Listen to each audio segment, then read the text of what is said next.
Hello everyone, welcome to the channel study stream और CTET series की study stream में आप सभी का हार्दिक स्वागत है। और आज के लिए मैं आपके लिए लेके आई हूँ सीटेट का मोस्ट इंपॉर्टेंट टॉपिक, जो कि हमारे मैक्रोन्यूट्रिएंट्स हैं उसके लिए एक इम्पोर्टेंट टॉपिक, जिसका नाम है कार्बोहाइड्रेट। कार्बोहाइड्रेट होते क्या है, किन किन वाटर मॉलिक्यूल से मिलके बनते हैं और इनका हमारे फूड सप्लीमेंट यानी कि न्यूट्रिशन में क्या क्या रोल है। तो फर्स्ट बात कर लेते हैं फ्रेंड्स, कार्बोहाइड्रेट हम डेली लाइफ में जो भी फूड यूज करते हैं खाने के लिए, जिससे हमें इंस्टेंट एनर्जी या फिर as a energy, as a fuel जो भी मिलता है, वो होता है हमारा कार्बोहाइड्रेट। एग्जाम्पल के लिए, आप डेली क्या खाते हो? रोटी खाते हो, उसमें प्रेजेंट होते हैं हमारे कार्बोहाइड्रेट। आप राइस खाते हो, राइस में प्रेजेंट होते हैं आपके कार्बोहाइड्रेट। जैसे जो हमारा कार्बोहाइड्रेट होता है वो हमारी दो चीजों से मिलके बनता है, कार्बन और वाटर से। तो जो वाटर मॉलिक्यूल्स, अब कार्बन मॉलिक्यूल तो एक ही हमारे पास, पर जो वाटर मॉलिक्यूल है वो किससे मिलके बनता है? H2O, यानी कि जिसके अंदर जो हाइड्रोजन है वो कितने अमाउंट में प्रेजेंट है? हाइड्रोजन हमारे पास दो प्रेजेंट होते हैं। ऑक्सीजन कितना होता है हमारे पास? एक। दो हाइड्रोजन और एक ऑक्सीजन मिलके क्या बनाते हैं? कोई भी वाटर का फॉर्मूला इसको हम बोल सकते हैं। सो फ्रेंड्स, अगर हम इनकी रेशियो की बात करें तो कितनी हो जाती है? कार्बन हमारे पास एक है, हाइड्रोजन हमारे पास दो है और ऑक्सीजन कितनी है? 1 है। तो अगर हम रेशियो की बात करें तो कार्बोहाइड्रेट की जो रेशियो होती है 1:2:1 आ जाती है। अगर हम वहीं पे इसके सेकंड फॉर्म की बात करें तो जो कार्बोहाइड्रेट होते हैं वो होते हैं हमारे शुगर के मॉलिक्यूल, यानी कि क्या होते हैं? वो हमारे शर्करा होती है, जिसके अंदर क्या किसकी फॉर्म में जो शुगर होती है किसकी फॉर्म में प्रेजेंट होती है? वो होती है फ्रेंड्स हमारे ग्लूकोज की फॉर्म में होती है। अब बात कर लेते हैं कि जो ग्लूकोज होता है उसके पीछे जो ओज लगता है वो किस चीज को इंडिकेट करता है? तो फ्रेंड्स, जो आपका ओज होता है वो इंडिकेट करता है आपके शुगर मॉलिक्यूल्स को। फिर वहीं पे अगर मैं रेशो की बात करूं, 1:2:1 है, तो इससे हमारी जो कार्बन है उसका 1, उसकी रेशो आती है, हाइड्रोजन की 2 आती है और ऑक्सीजन की आती है हमारे पास 1। तो इससे ये एक फॉर्मूला हमारा प्रिपेयर हो जाता है, जो हमारा फॉर्मूला होता है CnH2nOn। यानी कि अगर मैं कार्बन के 5 मॉलिक्यूल्स यहाँ पे लेती हूँ तो हमारा आ जाता है C5 और हमारा आ जाता है H10 और आ जाता है O5। यानी कि O5 जैसे हम आपकी केमिस्ट्री में जैसे जो भी उनका अल्काइल ग्रुप के अंदर जो ग्रुप प्रेजेंट होते हैं, इथेन, मीथेन, प्रोपेन, ब्यूटेन, तो उसी वजह से अगर 5 लगता है तो आएगा आपका पेंटेन। अगर आपके पास यहाँ पे 6 मॉलिक्यूल हैं तो आपका आएगा हेक्सेन। अगर आपके पास कार्बन के 7 मॉलिक्यूल्स हैं तो आपका आएगा हेप्टेन। तो फ्रेंड्स, आप इसी तरीके से एक फॉर्मूले को प्रिपेयर कर सकते हो कि आपके पास कार्बन मॉलिक्यूल्स कितने प्रेजेंट होते हैं। सेकेंड, अगर हम बात करें तो कार्बोहाइड्रेट का हमारी जो लाइफ होती है उसमें क्या रोल होता है? उसमें रोल होता है एनर्जी प्रोवाइड का। हमारी बॉडी को एनर्जी प्रोवाइड करता है। कैसे करता है? कि जो फूड होता है हमारा वो ब्रेक डाउन हो जाता है और डाइजेस्ट होता है। किसकी फॉर्म में डाइजेस्ट हो जाता है? वो हो जाता है हमारे ग्लूकोज की फॉर्म में डाइजेस्ट हो जाता है। ग्लूकोज की फॉर्म में डाइजेस्ट होकर बॉडी को क्या प्रोवाइड करता है? बॉडी को प्रोवाइड करता है एनर्जी। और जो हम डेली लाइफ में काम करते हैं, हमारी बॉडी को जितनी एनर्जी की जरूरत होती है उसका 65 से 70% एनर्जी हमें कहाँ से मिलती है? हमें मिलती है कार्बोहाइड्रेट से। तो अगर मैं कार्बोहाइड्रेट के टाइप्स की बात करूं तो फ्रेंड्स, यहाँ पे 3 टाइप के कार्बोहाइड्रेट्स होते हैं। फर्स्ट हमारा होता है मोनोसेक्राइड। मोनो से ही पता चलता है कि इसके अंदर कितने शुगर मॉलिक्यूल प्रेजेंट है, सिर्फ एक सिंगल शुगर मॉलिक्यूल प्रेजेंट है। सेकेंड, अगर मैं बात करूं ओलिगोसेक्राइड, तो आपने अब तक पढ़ा होगा कि मोनोसेक्राइड, डाइसेक्राइड और होते हैं पॉलीसेक्राइड। तो अगर डाइसेक्राइड की बात करूं तो वो ओलिगोसेक्राइड का ही एक पार्ट होता है। ओलिगोसेक्राइड के बहुत सारे पार्ट होते हैं, डाइसेक्राइड, ट्राइसेक्राइड और आगे भी ऐसे ही। तो अगर मैं ओलिगोसेक्राइड की बात करूं तो फ्रेंड्स, उसमें होते हैं 2 से लेके 10 तक शुगर मॉलिक्यूल से, शुगर कंपोनेंट से मिलके क्या बनता है? ओलिगोसेक्राइड। और अगर मैं पॉली की बात करूं तो पॉली का मतलब होता है मैनी, सेक्राइड्स का मतलब होता है जो हमारे शुगर मॉलिक्यूल्स होते हैं, यानी कि जो हमारे मोर देन 10, यानी कि 10, 11 से ज्यादा जो भी हमारे शुगर मॉलिक्यूल का कंपोनेंट होता है वो हमारा बोला जाता है पॉलीसेक्राइड। फिर अगर मैं बात करूं तो मोनोसेक्राइड। मोनोसेक्राइड वो कार्बोहाइड्रेट्स होते हैं जिनके पास एक सिंगल शुगर प्रेजेंट होता है, यानी कि उनको हम क्या कह सकते हैं? उनको हम सिंपल शुगर भी कह सकते हैं। इनको बोल सकते हैं सिंपल शुगर। अब इसके अंदर हमारे 3 टाइप के मॉलिक्यूल्स आते हैं। एक आता है हमारा ग्लूकोज, फ्रक्टोज और गैलेक्टोज। जैसा कि हमने पढ़ लिया कि ग्लूकोज क्या है। ग्लूकोज हमारा जो कि हमारे ओज जो होता है ये करता है शुगर को इंडिकेट, और जो हमारा ग्लूकोज होता है उसको हम एल्डोहेक्सोज भी बोलते हैं। एल्डोहेक्सोज क्यों बोलते हैं? क्योंकि इसमें क्या पाया जाता है, एल्डिहाइड फंक्शनल ग्रुप पाया जाता है। और ये एल्डिहाइड फंक्शनल ग्रुप किसके साथ मिक्स होके, 6 कार्बन एटम के साथ मिक्स होके किसकी फॉर्मेशन करता है, ये करता है एल्डोहेक्सोज की। यानी कि एक जो एल्डिहाइड होता है उसके साथ 6 कार्बन मोलिक्यूल अटैच हो जाते हैं, और 6 कार्बन होने की वजह से, जैसे मैंने यहाँ बताया था कि 6 कार्बन होने की वजह से हम उसको नाम देते हैं हेक्सा। और ओज इसलिए लगा हुआ है क्योंकि ये हमारे किस मॉलिक्यूल को इंडिकेट करता है, ये हमारे शुगर मॉलिक्यूल्स को बताता है। जैसे क्या करता है, इसका जो फंक्शन होता है वो हमें क्या करता है, इंस्टेंट एनर्जी, यानी कि एकदम से आपकी बॉडी में एनर्जी प्रोवाइड कर देता है। अगर एग्जाम्पल की बात करूं तो जब भी आप लोग बीमार होते हो, डॉक्टर के पास जाते हो, तो आपको सबसे पहले ग्लूकोज लगाया जाता है। आपको ये नहीं कहा जाता कि आप आप रोटी खा लीजिए, आपके अंदर ग्लूकोज की अमाउंट कंप्लीट हो जाएगी। क्यों? क्योंकि कार्बोहाइड्रेट मॉलिक्यूल्स उसकी प्रोसेस लंबी होती है, पहले ब्रेक डाउन होगा, फिर आपकी बॉडी को एनर्जी मिलेगी, और फिर वो ग्लूकोज की फॉर्म में डाइजेस्ट होगा। इसलिए इंस्टेंट एनर्जी प्रोवाइड करने के लिए आपको डायरेक्ट ग्लूकोज दिया जाता है, या फिर आपको बोला जाता है कि आप ग्लूकोन डी पिए ज्यादा से ज्यादा। तो फ्रेंड्स, इसका काम होता है इंस्टेंट एनर्जी प्रोवाइड करना। अगर मैं फॉर्मूले की बात करूं तो ये हमारा जो फॉर्मूला था CnH2nO6, तो जैसा कि हमारे ग्लूकोज मॉलिक्यूल होते हैं 6, तो मैंने इस फॉर्मूले में इस चीज को पुटअप किया CnH2nOn। कार्बन के मॉलिक्यूल हमारे पास थे 6, फिर थे हमारे H2n यानी कि 6 का डबल, फिर हमारे पास आ जाएगा ऑक्सीजन यानी कि 6 मॉलिक्यूल्स, और ये है हमारा ग्लूकोज का फॉर्मूला। यानी कि ग्लूकोज का फॉर्मूला C6H12O6, यानी कि इसके अंदर 6 कार्बन प्रेजेंट होते हैं और 12 हाइड्रोजन मॉलिक्यूल होते हैं और 6 होते हैं ऑक्सीजन मॉलिक्यूल। और ये क्या काम करता है, इसका फंक्शन होता है बॉडी को एनर्जी प्रोवाइड कराना। तो फ्रेंड्स, जो हमारा ग्लूकोज होता है, उसी तरीके से नेक्स्ट हम बात करते हैं फ्रक्टोज मोल। आपको आपके फलों में जो मीठा रस प्रेजेंट होता है वो होता है किसकी वजह से, वो होता है हमारे फ्रक्टोज की वजह से। और जो फ्रक्टोज होता है वो कैसा होता है, वो उसमें जो स्वीटनेस होती है बहुत ही नेचुरल स्वीटनेस होती है। सेकेंड, अगर हम बात करें तो जो हमारा हनी होता है, जो आपका शहद होता है, उसमें भी स्वीटनेस कहाँ से आती है, उसमें भी फ्रक्टोज की वजह से स्वीटनेस की फॉर्मेशन होती है। अगर मैं ग्लूकोज की और फ्रक्टोज की बात करूं तो जो फ्रक्टोज होता है वो हमारे लिए ज्यादा हेल्दी होता है, किससे, ग्लूकोज से। ग्लूकोज से ज्यादा हेल्दी होता है क्योंकि वो एक नेचुरल कार्बोहाइड्रेट यानी कि नेचुरल मोनोसेक्राइड होता है, जिसमें नेचुरल स्वीटनेस प्रेजेंट होती है। फिर अगर मैं फॉर्मूले की बात करूं तो इसका फॉर्मूला कैसा है, सेम एज ग्लूकोज जैसा इसका फॉर्मूला होता है, क्योंकि दोनों के दोनों क्या है, दोनों के दोनों हमारे होते हैं आइसोमर्स। और अब आइसोमर्स किसको बोलते हैं, आइसोमर बोलते हैं जिसका कि फॉर्मूला सेम रहता हो पर उनका जो स्ट्रक्चर होता है वो डिफरेंट हो। यानी कि दो चीज इनका फॉर्मूला सेम है पर उनका जो स्ट्रक्चर की बात करें तो वो डिफरेंट हो जाता है, तो ये हमारे होते हैं आइसोमर्स। यानी कि इसका फॉर्मूला भी ग्लूकोज के फॉर्मूले जैसा ही सेम रहेगा। अगर मैं फंक्शनल ग्रुप की बात करूं तो हमारे ग्लूकोज में फंक्शनल ग्रुप था एल्डिहाइड ग्रुप। अगर मैं फ्रक्टोज की बात करती हूँ तो वहां पे है कीटोन। अब ये कीटोन होता क्या है, कीटोन क्या करता है, कीटोन हमारी बॉडी में जो फैट एनर्जी होती है उसका ब्रेक डाउन कर देता है, क्योंकि हमारी बॉडी को एनर्जी की रिक्वायरमेंट होती है डिफरेंट फंक्शन प्रोवाइड करने के लिए। और अगर हमारी सेल्स में ज्यादा ग्लूकोज नहीं है तो हमें एनर्जी की आएगी कहाँ से, और अगर एनर्जी की जरूरत है in the absence of glucose, then ketone break down the fat molecules to provide instead energy to our body। यानी कि कीटोन क्या काम करता है, फैट को तोड़ देता है और बॉडी को एनर्जी प्रोवाइड करा देता है। वहीं पे अगर मैं बात करूं कि कीटोन्स की, कीटोन्स का अगर हमारी बॉडी में लेवल बढ़ जाता है तो क्या होता है, तो हो जाता है डायबिटीज। अगर लेवल बढ़ता चला जाए, कीटोन की अमाउंट इंक्रीज होती जाए, तो जो डायबिटीज होता है वो भी आउट ऑफ कंट्रोल हो जाता है और ये हमारे लिए रिस्की हो जाता है। फिर अगर मैं बात करूं गैलेक्टोज की, तो गैलेक्टोज और ग्लूकोज दोनों के दोनों कैसे होते हैं, आइसोमर्स होते हैं। फ्रक्टोज इनसे अलग होता है। अब इनसे अलग क्यों होता है, क्योंकि ग्लूकोज में और जो हमारे गैलेक्टोज होते हैं उनमें सेम फंक्शनल ग्रुप काम करता है, जो कि होता है एल्डिहाइड या एल्डोहेक्सोज ग्रुप। अगर मैंने यहाँ पे कीटोन का बताया, मैंने यहाँ पे फ्रक्टोज का बताया कि उसमें होता है फंक्शनल ग्रुप कीटोन।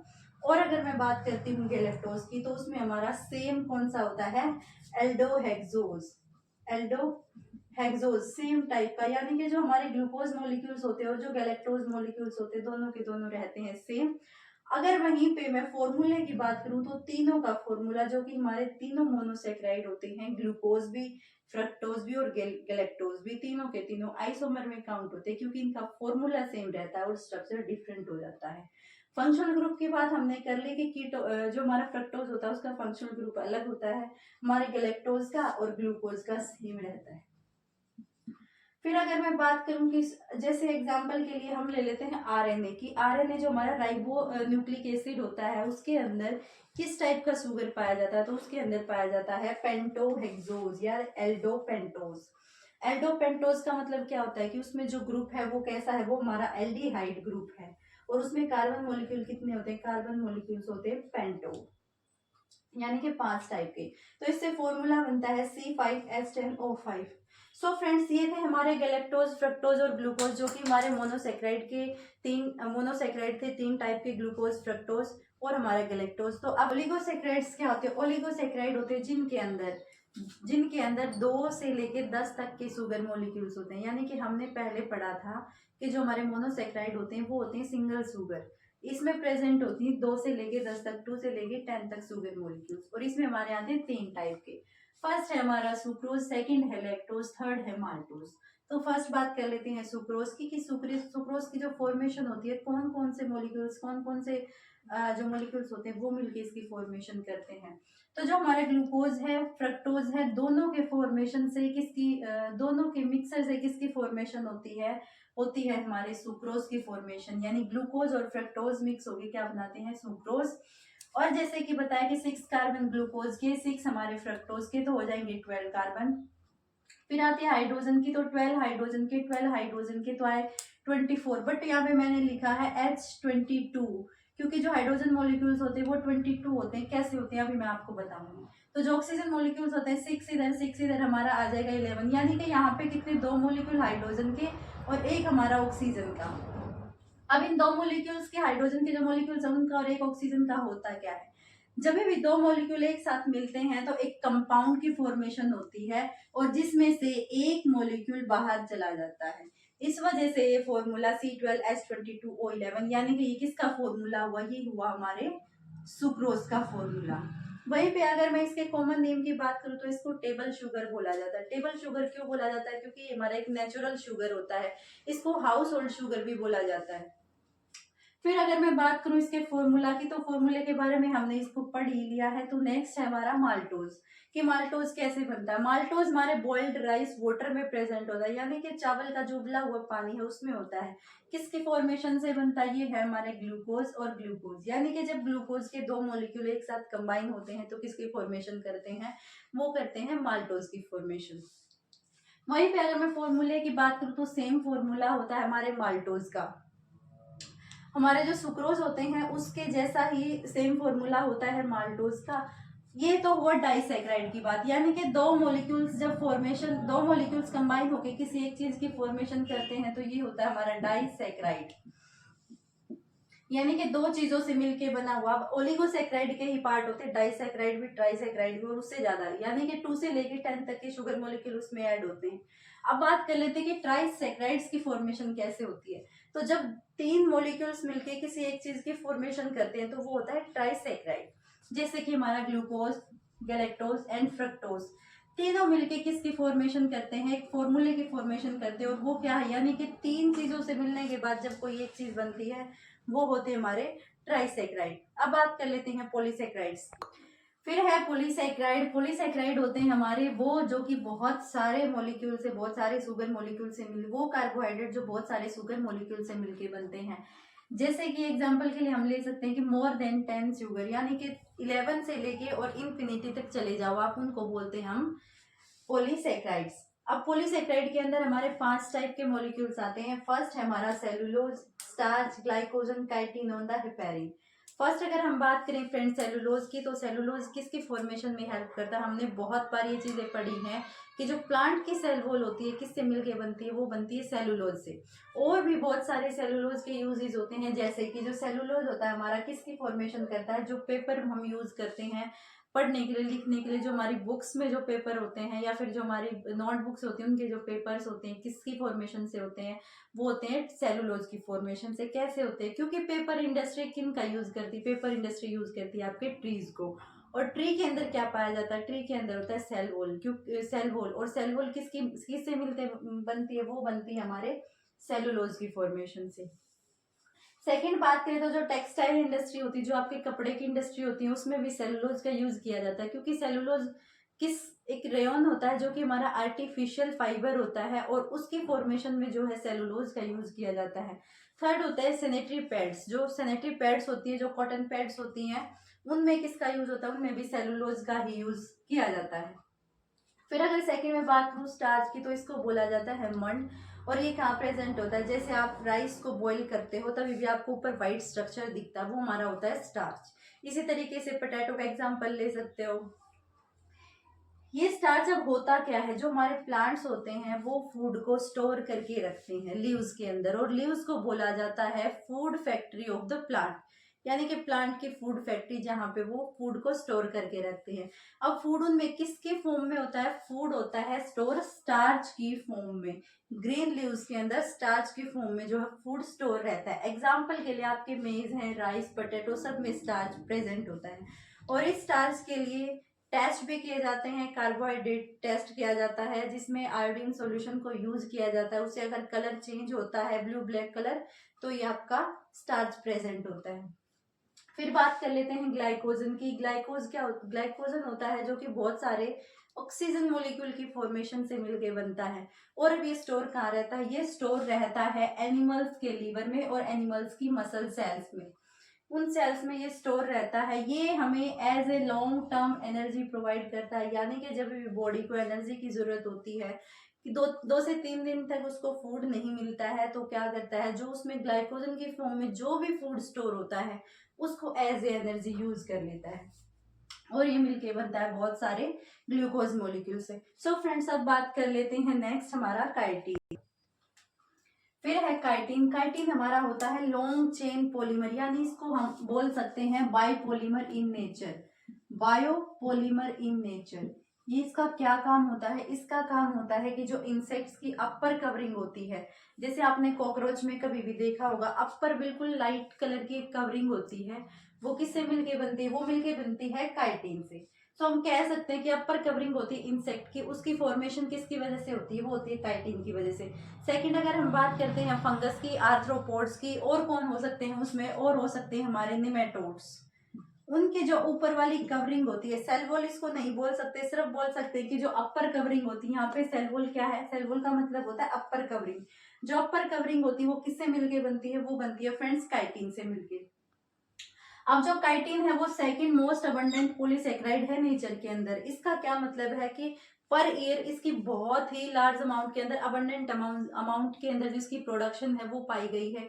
जैसे कि किसी सर्वे के अनुसार 1 बिलियन टन वो 1 साल के अंदर उसको प्रोड्यूस किया गया था। यानी कि 1 बिलियन टन पर ईयर के हिसाब से जो काइटिन है वो प्रोड्यूस होता है। सेकेंड हम बात करें तो आता है हमारा हेपेरिन। हेपेरिन क्या होता है? हेपेरिन होता है एंटी क्लोटिंग एजेंट।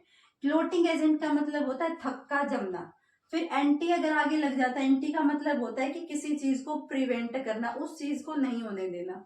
तो एंटी क्लोटिंग जो एजेंट्स होते हैं वो क्या करते हैं? वो क्या करते हैं? क्लोटिंग को प्रिवेंट करते हैं, यानी कि रक्त का थक्का जमने में उसको प्रिवेंट करते हैं। जैसे कोई हार्ट अटैक जिसको पहले आया हो, तो उस पेशेंट के लिए जो हेपेरिन है वो सबसे ज्यादा काम करते हैं। किसी को भी अगर मेडिकली कंडीशन होती है तो उसमें जो हेपेरिन होता है वो ज्यादा से ज्यादा अमाउंट में प्रोड्यूस होता है, क्योंकि उसको क्या चाहिए? उसको ब्लड क्लॉट से प्रिवेंशन चाहिए। इसकी फॉर्मेशन होती है लीवर में, जो कैसे होती है? सेल्फ सिंथेसिस होता है। तो फ्रेंड्स, ये था हमारा सारा कार्बोहाइड्रेट का टॉपिक, और आपके सीटेट पॉइंट ऑफ व्यू को देखते हुए बहुत ही इंपॉर्टेंट टॉपिक है। इसके अलावा बहुत सारे और भी बायोलॉजी के इंपॉर्टेंट टॉपिक्स है, तो नेक्स्ट वीडियो में हम करेंगे फैट्स और प्रोटीन्स को। तब तक के लिए आप देखते रहिए, अच्छे से पढ़िए। Thank you guys.